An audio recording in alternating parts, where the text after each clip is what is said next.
One nation one election सुनने में तो बहुत ही अच्छा लगता है और लोगों को लगता है कि ये तो हमारे मोदी जी का मास्टर स्ट्रोक है। लेकिन मैं कह दूं कि इसके पीछे बहुत बड़ी राजनीति है। पहले तो वन नेशन वन इलेक्शन, इसमें ये कहा गया कि इससे इलेक्शन कमीशन का और सरकार का खर्चा बचेगा, क्योंकि डिफरेंट स्टेट का जो इलेक्शन होता है वो डिफरेंटली होता है, वो डिफरेंट टाइम पे होता है। लोकसभा के साथ ही सारे स्टेट और सारे पंचायत का इलेक्शन हो जाए तो कितनी अच्छी बात है, कितना पैसा बचेगा हमारे देश का। अब अगर आपने लोकसभा इलेक्शन के साथ ये सारे इलेक्शन कर दिए तो भी आपका खर्चा, मेरे को यही नहीं समझ में आता बचेगा कैसे, क्योंकि ईवीएम मशीन भरेगी आप अगर साथ में चुनाव कर रहे हो। और अगर जो पुलिस फोर्स है जो कि आप अभी डिफरेंट लगा रहे थे सालों में, वो सब साथ में लगानी पड़ेगी। ये हो सकता है कि आपका जो पैसा है वो मेनली पॉलिटिकल रैलीज है और उसमें बच जाएगा। सरकार का खर्चा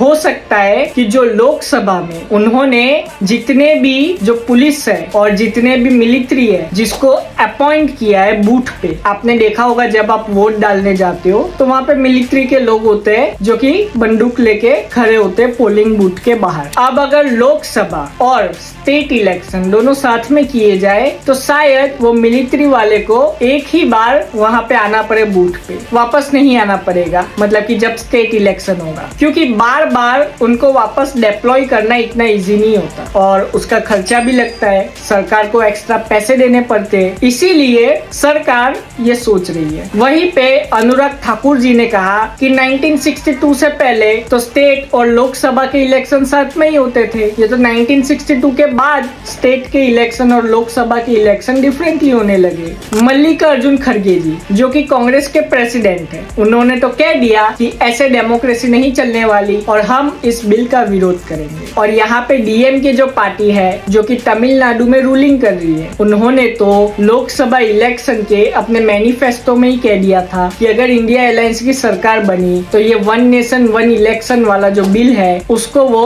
रिमूव कर देंगे, मतलब कि खत्म ही कर देंगे। अब ये जो बिल है यूनियन कैबिनेट से पास हो गया है, लेकिन टेंशन लेने वाली कोई बात नहीं, क्योंकि इसको अब लोकसभा राज्यसभा में पास करना होगा। अब लोकसभा राज्यसभा में बहुत सारे लोग कहेंगे कि बीजेपी तो जीत के आई है, लेकिन सबसे बड़ी बात है कि ये बिल को पास करवाने के लिए आपको 2/3 मेजोरिटी चाहिए, जो कि बीजेपी के पास अभी है नहीं। राज्यसभा में बीजेपी को 50 से भी ज्यादा सीटें कम पड़ रही है अगर उनको 2/3 मेजोरिटी चाहिए, और लोकसभा में 70+ सीट्स कम पड़ रही है और अपोजिशन तो उनको साथ नहीं देने वाला। तो बीजेपी ये सारे बिल ला क्यों रही है? वक्फ बोर्ड बिल हो गया, फिर ये जो अभी वन नेशन वन इलेक्शन वाला बिल है, ला क्यों रही है? तो इसके पीछे एक पॉलिटिक्स है, मैं आपको समझाता हूँ। अब देखिए, बीजेपी को भी पता है कि बिल पास नहीं होने वाले, लेकिन बीजेपी ये बताना चाहती है देश की जनता को कि देखिए आपने हमें बहुमत नहीं दिया, इसी वजह से आज देखिए बिल पास नहीं हो रहे। अगर आप हमको बहुमत दे देते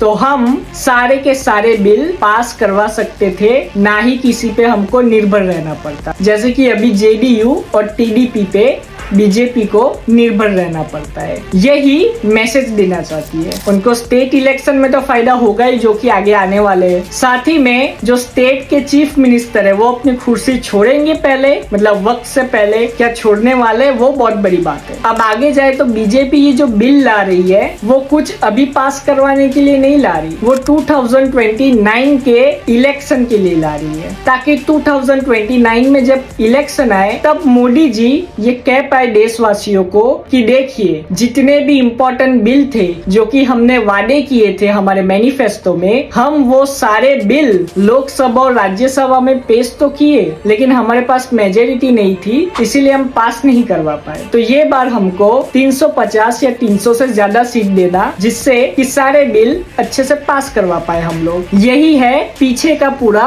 गेम, जो कि आम जनता नहीं समझ रही, लेकिन आपके दिमाग में अभी से ये बिठाया जा रहा है और 2029 का जो इलेक्शन है उसका रास्ता साफ किया जा रहा है। आप अपनी राय कमेंट में जरूर बताएं। जय हिंद।